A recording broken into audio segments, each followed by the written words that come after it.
오늘 우리에게 주신 하나님 말씀은 요한복음 4장 13절에서 24절까지 말씀입니다. 제가 가진 성경은 신약성경 148페이지에 있습니다. 요한복음 4장 13절에서 24절까지 말씀을 한 절씩 교독하고 마지막 절 합독하겠습니다. 예수께서 대답하여 이르시되 이 물을 마시는 자마다 다시 목마르려니와 내가 주는 물을 마시는 자는 영원히 목마르지 아니하리니 내가 주는 물은 그 속에서 영생하도록 솟아나는 샘물이 되리라. 여자가 이르되 주여 그런 물을 내게 주사 목마르지도 않고 또 여기 물 길러 오지도 않게 하옵소서. 이르시되 가서 내 남편을 불러오라. 여자가 대답하여 이르되 나는 남편이 없나이다. 예수께서 이르시되 네가 남편이 없다 하는 말이 옳도다. 너에게 남편 5이 있었고 지금 있는 자도 내 남편이 아니니 내 말이 참되도다. 여자가 이르되 주여 내가 보니 선지자로소이다. 우리 조상들은 이 산에서 예배하였는데 당신들의 말은 예배할 곳이 예루살렘에 있다 하더이다. 예수께서 이르시되 여자여 내 말을 믿으라. 이 산에서도 말고 예루살렘에서도 말고 너희가 아버지께 예배할 때가 이르리라. 너희는 알지 못하는 것을 예배하고 우리는 아는 것을 예배하노니 이는 구원이 유대인에게서 남이라. 아버지께 참되게 예배하는 자들은 영과 진리로 예배할 때가 오나니 곧 이때라. 아버지께서는 자기에게 이렇게 예배하는 자들을 찾으시느니라. 하나님은 영이시니 예배하는 자가 영과 진리로 예배할지니라. 아멘. 할렐루야. 오늘 예배 가운데 나오신 우리 성도님들을 주님의 이름으로 환영하고 축복합니다. 성탄절 때 인사를 드렸지만 오늘 처음 저를 혹시 뵙는 분들이 계실 것 같아서 소개를 간단하게 하겠습니다.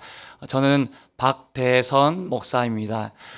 저에게 두 아들이 있고 아내가 있는데 나중에 우리 광고 시간 때 그렇게 소개를 하고요.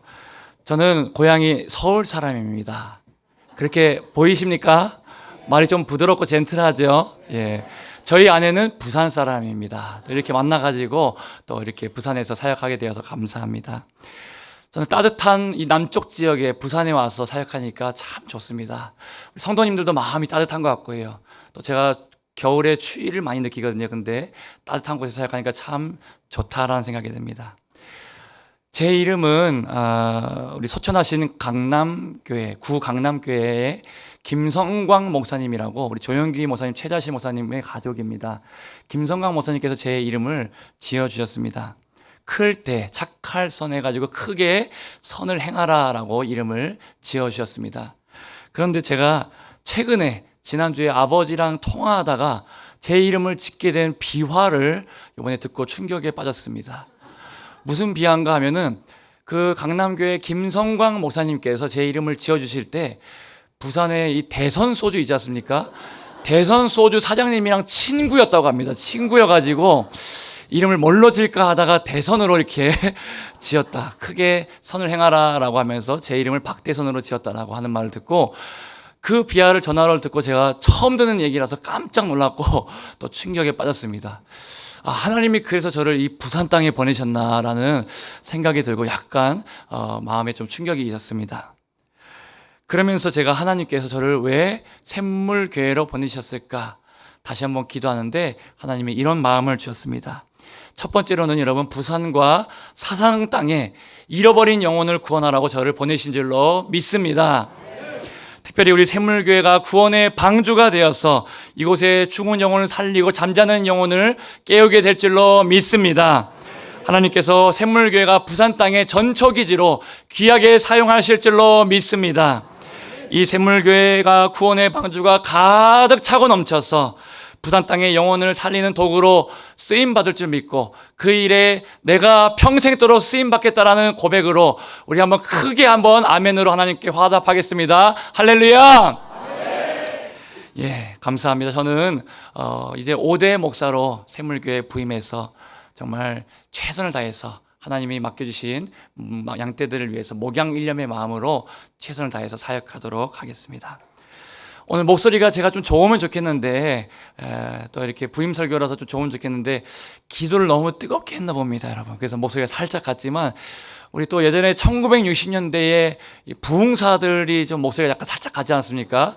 그래서 오늘은 그 부흥사 스타일로 여러분 믿습니까 하면서 그런 부흥사 스타일로 한번 말씀을 전해보도록 하겠습니다. 저는 오늘 우리에게 주신 최고의 선물이라는 제목으로 말씀을 나누려고 합니다. 여러분 이 말씀은요, 예수님께서 사마리아 여인, 우물가에서 사마리아 여인을 만나주신 그 이야기인데 우리가 잘 아는 이야기입니다. 주님께서 오직 사마리아 여인 이 한 사람에게 집중해 주시고 만나 주시고 구원해 주시는 그런 사건입니다. 예수님께서 이 여인을 만나셔서 7번 직접 말씀하셨습니다. 예수님이 직접 말씀하실 때는 우리 한글 성경에는 빨간색으로 이렇게 성경에 표시가 되어 있죠. NIV 성경에 보면은 쌍따옴표를 따서 예수님이 직접 말씀하실 때는 쌍따옴표를 써서 이렇게 표시를 해놨습니다. 그런데 그 표현이 오늘 본문에 7번 나온다라는 것이죠. 여러분 마치 이 말씀은 예수님께서 십자가 위에서 남기신 가상 7원만큼이나 이 한 말씀 한 말씀이 굉장히 중요한 의미가 담겨져 있습니다. 이 7가지 전체 한 여인을 향해서 베풀어 주신 완전한 7가지의 사랑 가운데 제 마음에 지금도 울리고 있는 2가지 은혜를 오늘 여러분들과 함께 나누겠습니다. 첫째, 예수님께서 이 사마리아 여인에게 구원을 선물로 가지고 오셨습니다.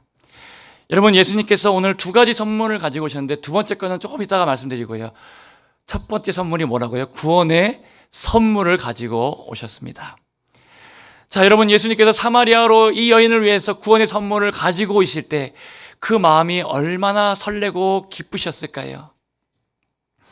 오늘 여러분 이 예배의 자리에도 예수님은 설렘과 기쁨의 마음을 가지고 여러분들 한 분 한 분에게 이 선물을 가지고 오셨습니다. 여러분을 위해서 구원의 선물, 구원의 감격이라는 선물을 가지고 이 자리에 찾아오셨습니다. 오늘 우리도 설레면서 그 귀한 선물을 받으시기를 주님의 이름으로 기원합니다. 사마리아 여인은 정말로 구원의 선물이 필요했습니다. 남편이 5명이 있었는데 5명 모두에게 버림을 받았습니다. 마음이 갈기갈기 찢어져 있고 사회에서는 버림받은 여인이라는 꼬리표가 늘 따라붙었습니다. 여인이 원하는 삶은 그저 사랑받고 사랑하는 삶이었는데 그런 삶을 살지 못한 채 지금 우물가에 물을 들어 공허한 눈빛으로 또 초점 없는 눈빛으로 나와 있습니다. 여인은 자신이 꿈꾸던 삶도 하나님이 원하시는 삶도 살지 못한 채 그렇게 이 자리에 나와 있습니다. 여러분 누구에게나 이럴 때가 있습니다. 내가 꿈꿔온 삶과는 정반대로 현실은 반대로 흘러갈 때가 있습니다. 내 삶 가운데 무엇으로도 채워지지 않는 갈급함과 공허함을 느낄 때도 있습니다. 그때가 바로 하나님의 선물이 필요한 때입니다. 하나님이 우리를 만나 주셔야 하는 때입니다. 아니나 다를까 예수님께서 이 여인에게 찾아오셨습니다. 당시 유대인들은 사마리아 여인을 상종도 하지 않았죠. 이방 여인이라고 사람 취급도 하지 않았는데 예수님은 이 여인 한 명을 위해서 찾아오셨고 만나 주셨고 집중해 주셨고 선물을 주셨습니다. 가장 비천한 여인에게, 사마리아 여인 중에서도 가장 비천한 여인에게 가장 귀한 선물을 주셨습니다. 바로 구원의 선물입니다. 여러분 이 선물을 주실 때도 그냥 옛다 여기 있으니까 가져가라라고 던져놓고 가시는 것이 아니라 이 여인을 위해서 여러 가지 배려를 오늘 말씀해 보니까 장치로 해놓고 정말 여러 가지 것들로 준비해놓고 이 여인을 만나기 위해서 오셨다는 것을 우리가 알 수 있습니다. 먼저 제자들을 다 우르르 데리고 가면은 여인이 부담스러워할까봐 예수님께서 제자들은 마을로 보내놓고 혼자 여인을 만나기 위해 오셨습니다. 굉장히 배려하고 계신 것이죠. 또 예수님께서 오셔서는 어떻게 하십니까? 우물가에 털썩 주저앉아가지고는 피곤하고 연약하고 갈급한 모습으로 그렇게 우물가에 주저앉아 계십니다. 그러면서 여인에게 내가 지금 목마르니까 물을 좀 달라라고 물을 구합니다. 여러분 하늘 보좌에 앉으셨던 그 주님께서 지금 우물가에 털썩 주저앉아 계시고 영원한 생수의 근원이신 주님께서 지금 목마르다라고 물을 좀 달라고 구하고 있습니다. 사실 진짜 피곤하고 연약하고 목마르고 갈급한 사람은 누구입니까? 지금 우물가에 나와 있는 여인인데 그 여인과 눈높이를 맞추기 위해서 예수님께서 낮아지고 비천한 모습으로, 피곤한 모습으로, 갈급한 모습으로 지금 그 자리에 나와 있는 것이죠. 여인을 향한 배려입니다. 이제 예수님께서는 이 여인에게 가장 귀한 선물, 구원의 선물을 주십니다. 구원의 선물 중에서도 핵심은 영생이라고 할 수 있는데 그 영생의 선물을 주십니다. 14절 말씀을 우리 앞에 화면 통해서 같이 한번 한 목소리로 읽어보겠습니다. 시작. 주는 물을 마시는 자는 영원히 목마르지 아니하리니 내가 주는 물은 그 속에서 영생하도록 솟아나는 샘물이 되리라. 아멘. 여러분, 예수님께서 영생하는 샘물을 내가 주겠다라고 말씀합니다. 그런데 이 여인이 바로 믿지 못합니다. 그러자 예수님께서 다시 한번 여인에게 말씀합니다. 가서 네 남편을 데려와라. 여인이 남편이 없습니다라고 대답합니다. 그러자 예수님은 놀랍게도 네 말이 옳도다, 네 말이 참되도다라고 말씀하시면서 너에게 남편이 5이나 있었는데 다 너의 진짜 남편이 아니다라고 말씀하셨습니다. 여러분, 지금 예수님은 뭘 하고 계십니까? 처음 보는 이 여인의 가장 큰 문제인 사랑의 실패와 상처와 아픔들, 마음에 깊숙이 잠겨있는 그 쓴뿌리들을 예수님께서 지금 끄집어내고 계십니다. 남편을 데려오라라는 그 말로요. 여러분, 이 여인은 깜짝 놀랐을 것입니다. 예수님이 어떻게 남편이 5이 있는 것을 알고 계셨지? 다 진짜 남편이 아니라고 말씀하시지? 여인은 절대 누구도 해결할 수 없을 거라고 생각했던 그 마음의 상처를 지금 예수님이 건드리고 계신다는 것이죠. 그런데 여러분, 오늘 본문에서 여기에서 여인의 대답이 굉장히 중요합니다. 여인의 대답에 예수님의 마음이 녹아져 내렸습니다. 뭐라고 여인이 대답했을까요? 여인이 이렇게 대답합니다. 남편을 데려오라는 그 예수님의 말씀에 나는 남편이 없습니다라고 대답합니다. 여러분, 그냥 팩트를 말한 것 같고 별 생각 없이 말한 것 같은 대답입니다. 그런데 이 여인이 나는 남편이 없다라는 말에는 이 동시에 이런 의미가 담겨져 있습니다. 나는 남편이 없습니다. 나는 아무것도 없습니다. 나는 지금 공허하고 갈급합니다. 이런 자조적이고 공허한 마음이 그 안에 담겨져 있다라고 할 수 있습니다. 무심결의 한 대답이지만 예수님은 그 대답의 의미를 단번에 알아차리시고 그 대답에 반응해 주신 것이죠. 옳도다, 참되도다라고 하시면서 여인에게 과하게 칭찬해 주시고 과하게 인정해 주시고 반응해 주신 것입니다. 여러분, 얼마 안 있으면은 나는 아무것도 없다라는 이 여인의 고백에 예수님께서 십자가를 지심으로 자신의 전부를 내어주심으로 아무것도 없다고 하는 이 여인에게 자신의 전부로 채워주십니다.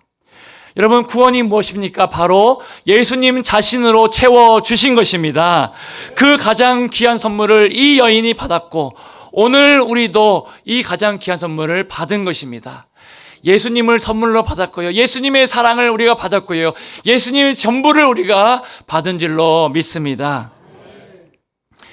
여러분, 그래서 사마리아 여인이 그랬던 것처럼 우리도 공부할 때, 피곤할 때, 갈급할 때, 스스로 채울 수 없을 때 주님께서는 아무것도 없는 내 빈잔에 주님 자신으로 가득 채워주십니다.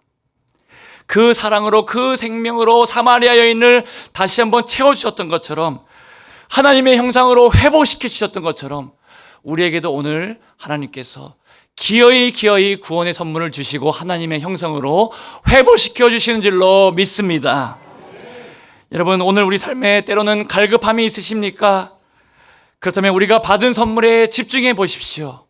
구원의 선물, 구원의 감격이라는 선물, 우리 가운데 예수님 자신으로 채워주신 이 구원의 은혜에 대해서 여러분 다시 한번 떠올려 보십시오. 그리고 여인처럼 빈손을 들고 나아가서 나는 아무것도 없습니다, 주님 채워주십시오라고 구하여서 우리 가운데 구원과 구원의 감격으로 충만해지시는 저와 여러분들이 다 되시기를 주님의 이름으로 축원드립니다. 그렇게 주님께 구하면요, 주님께서 우리에게도 동일하게 말씀하십니다. 우리에게도 동일하게 찾아오셔서 말씀하십니다. 내 사랑하는 딸아, 힘내라. 내가 지금 너를 만나기 위해 왔단다. 내가 너와 지금 함께 할게. 너에게 선물을 줄게. 힘내라라고 말씀하십니다. 내 사랑하는 아들아, 내가 너의 무거운 짐을 다 알고 있단다. 네 어깨에 지고 있는 그 모든 수고하고 무거운 짐들을 다 알고 있다. 나에게 맡겨라. 내가 너와 함께 할게. 너에게 힘 줄게. 다시 한번 나와 함께 이겨보자. 주님께서 말씀하십니다. 여러분, 믿음으로 예수님께 나아가서 빈손으로 나아가서 주님께서 채워주시는 그 구원의 은혜, 우리 삶 가운데 일어나는 모든 문제 속에서도 구원의 은혜를 베풀어 주시는데 그 은혜를 경험하게 되시기를 축복합니다. 여러분, 이제 예수님께서 사마리아 여인에게 그리고 우리에게 주시는 두 번째 선물이 있습니다. 이 선물은 무슨 선물인가 하면은 예배의 선물을 선물로 주십니다. 예수님께서는 이 여인의 죄의 문제, 삶의 문제만 해결해 주시려고 오신 것이 아닙니다. 이 여인의 마음에 있는 가장 큰 소원, 마음의 중심에 있던 그 불꽃을 다시 한번 일으켜 주시기 위해서 찾아오셨습니다. 그 마음의 갈망이 무엇이었습니까? 바로 예배에 대한 소원이 있었습니다. 우리가 이것을 어떻게 할 수 있습니까? 말씀에서 이 구원의 선물을 받고 나자 여인이 바로 하는 질문이 무엇입니까? 예배에 대해서 예수님께 질문합니다. 우리가 어디에 가서 예배해야 됩니까? 어떻게 예배해야 됩니까? 우리가 예루살렘 가서 예배해야 됩니까? 여기서 사마리아에서 예배해야 됩니까? 질문하였습니다.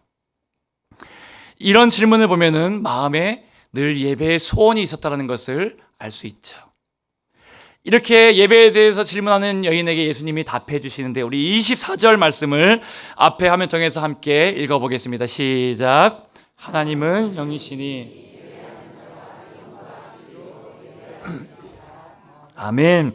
여러분, 여기서 영은 예수님의 영이신 성령님을 말합니다. 여기서 또 진리는 예수님의 말씀을 의미합니다. 그래서 예수님의 말씀으로 그리고 성령님의 강한 역사로 예배할 때 영이신 하나님께 참되게 예배할 수 있다라고 가르쳐 주셨습니다.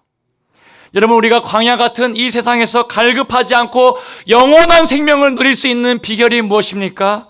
예배의 자리로 나와서 샘물의 근원이신 예수님의 말씀을 듣고 성령님의 강한 역사 가운데 살아나는 역사, 되살아나는 은혜가 반드시 우리 가운데 있게 될 줄로 확신합니다. 여러분, 그렇게 은혜와 구원의 감격과 예배의 감격이 생명력이 우리 안에서 다시 살아나야 할 줄로 믿습니다. 하나님께서 세상을 창조하셨을 때에 흙으로 사람을 빚으시고 그 위에 생기를 불어넣으셔서 생명으로 만들어주셨다고 성경에 나옵니다. 생기가 불어지기 전에는 그냥 흙덩어리에 불과했습니다. 그런데 생기가 불어지자 예수님의 영이신 성령님의 기운이 불어오자 살아있는 사람, 생명이 되었습니다. 우리도 마찬가지입니다. 그냥 걸어다닌다고 다 사람이 아닙니다. 이 자리에 왔다고 해서 그냥 다 살아있는 예배를 드리는 것이 아닙니다. 주의 말씀을 듣고 성령의 강한 역사를 구하고 받아서 그 강한 바람이 우리 예배 가운데 불어와서 우리의 잠자는 영혼, 죽어있는 심령이 살아나게 될 줄로 믿습니다. 우리의 예배는 그런 예배가 되어야 될 줄로 믿습니다. 여러분, 예배의 감격이 우리 안에 다시 한번 살아나시기를 축복합니다. 우리 안에도 삼위 하나님의 임재 가운데 하나님 앞에 마음껏 예배드리고 싶은 소원이 우리 모두에게 있지 않습니까? 은혜로 채워지고 싶은 소원이, 갈급한 심령이 우리 안에 늘 있지 않습니까? 그렇게 될 수 있도록 예수님께서 지금 우리를 이 자리로 부르셨고 찾아오셨습니다. 여러분, 예수님은 이 예배의 선물, 예배의 감격이라는 선물을 주신 이후에 앞으로 이제 이 여인이 어떻게 살아야 할지 삶의 방향까지 가르쳐 주십니다. 이제 더 이상 이 여인은 세상 것들로 만족을 채우고 갈급함을 채우는 삶을 살지 않아도 됩니다. 이제 어디에서 만족과 갈급함을 채웁니까? 예배의 자리에 나와서 하나님의 말씀을 듣고 성령의 역사 속에서 하나님의 은혜를 풍성하게 받아서 그 만족함을 경험하는, 하나님과의 깊은 교제로 나아가는 그런 자리로, 그런 삶의 방향성을 예수님께서 가르쳐 주셨습니다. 예배 자리에서 예수님의 은혜와 사랑으로 행복한 삶을 살 수 있도록 채워주셨다는 것이죠. 여러분, 우리도 마찬가지입니다. 이 강단, 이 예배의 자리를 귀하게 여기시기를 바랍니다. 특별히 주일 예배의 자리를 소중하게 여기시고 주일 성수할 수 있기를 축복합니다. 또 우리 교회 금요 치유 기도회를 앞으로 랜드마크로 제가 만들고 싶다라고 지난 금요 치유 기도회 때 말씀을 선포했었습니다. 여러분, 우리 교회 랜드마크가 어디입니까? 제가 5층에 올라가 보니까 카페가 너무 좋습니다. 그냥 좋은 게 아니고요. 어떻게 좋다고요? 너무 좋습니다. 너무 좋습니다. 경치가 멋지고요. 좋은 음악이 24시간 흘러나오고요. 띵 누르면 커피 자판기에서 커피도 나오고 차도 나오고 다 나옵니다. 정말 친교회 장으로 또 새 가족을 초청해서 여기서 하면은 너무 좋겠다라는 생각이 듭니다. 거기도 우리 교회의 중요한 장소지만 우리의 영적인 랜드마크는 어디입니까? 예배가 금요 치유 기도회 안 나오신 분들은 좀 약하신 것 같은데 금요 치유 기도회가 우리의 진짜 영적인 랜드마크인 줄로 확신합니다. 여러분, 이 금요 치유 기도회에 나와서 함께 말씀을 듣고 함께 뜨겁게 기도하여서 우리가 성령님의 강한 역사를 경험하고 능력 있게 살아갈 수 있기를 축복합니다. 여러분, 이 자리에 다 계실 때 말씀을 드리겠습니다. 이제 3세대가 함께 나오십시오. 우리 자녀들 데리고 나오십시오. 다음 세대가 안 된다고 하는데 우리 자녀들 잘 되고 다음 세대가 잘 되는 비결 무엇입니까? 금요 치유 기도에 함께 나와서 뜨겁게 자녀들을 위해서 축복하고 기도할 때 우리 자녀들의 앞길이 잘 될 줄로 확신합니다. 우리 3세대가 자녀와 부모와 할머니, 할아버지 모든 세대가 함께 나와서 함께 기도할 때 가정도 회복되고 자녀들도 잘 되고 우리 부모 세대도 잘 될 줄로 확신합니다. 또 우리 샘터가 잘 되는 비결이 무엇입니까? 금요 치유 기도에 나오셔서 함께 샘터를 위해서 뜨겁게 기도하시기 바랍니다. 하나님께서 우리에게 그냥 공동체를 주신 것이 아닙니다. 우리의 식구로 우리의 공동체로 붙여주셨는데 샘터를 위해서도 뜨겁게 데리고 오셔서 기도하시기를 바랍니다. 우리 함께 옆에 있는 분들에게 인사하겠습니다. 금요 치유 기도회에서 만납시다. 우리 한 명 이상 데리고 오겠습니다. 할렐루야. 정말 그렇게 우리 기도회가 뜨겁게 일어나고 우리 교회의 랜드마크가 되면은 참 좋겠습니다. 여러분, 오늘 우리가 드리는 이 예배 가운데 주님께서 빈손으로 오시지 않았습니다. 예수님께서는 오늘 이 자리에도 구원의 감격이라는 선물, 또 예배의 감격이라는 선물을 가지고 이 자리에 찾아오셨습니다. 여러분, 우리 안에 이 구원의 감격, 예배의 감격이 다시 한번 살아나시기를 축복합니다. 때로는 이 구원의 감격과 예배의 감격이 무뎌져서 신앙생활이 재미가 없을 때가 있습니다. 갈급함과 영적인 목마름이 심해질 때가 있습니다. 그런데 예수님은 그런 갈급함을 갖고 있는 사람을 좋아하시고 찾으십니다. 그래서 15절 말씀도 한번 보실까요? 이제 마지막으로 15절 말씀을 보시면요, 우리 같이 한 목소리로 한번 읽어보겠습니다. 시작. 여자가 이르되 주여 그런 물을 내게 주사 목마르지도 않고 또 여기 물 기르러 오지도 않게 하옵소서. 네. 여러분, 예수님은 이 여인의 고백처럼 그런 물이 있으면 제게도 주사 목마르지도 않고 또 여기 물 길러 오지 않게 해달라고 했던 고백처럼 우리가 주님께 빈손으로 나아가서 믿음의 빈손을 들고 주님, 저에게도 이 빈손에 하나님 구원의 감격과 예배의 감격으로 채워주십시오. 하나님, 제 안에 살아나야 될 것들이 다시 한번 살아나게 해주십시오. 그렇게 구하는 자들에게 하나님께서 기쁘게 선물을 주실 줄로 믿습니다. 하나님, 내 빈잔을 채워주십시오. 은혜로 차고 넘치게 채워주십시오. 그렇게 구하고 받으시는 우리 복된 샘물의 성도님들 다 되시기를 주님의 이름으로 축원드립니다. 여러분, 계속해서 예배 가운데 나와서 예수님을 만나고 성령님의 강한 역사를 경험하고 세상이 줄 수도 없고 알 수도 없는 그 영원한 생수를 마시며 만족하는 생활을, 행복한 신앙생활을 계속해서 하시는 우리 복된 성도님이 되시기를 우리 구주 예수 그리스도의 이름으로 축원드립니다.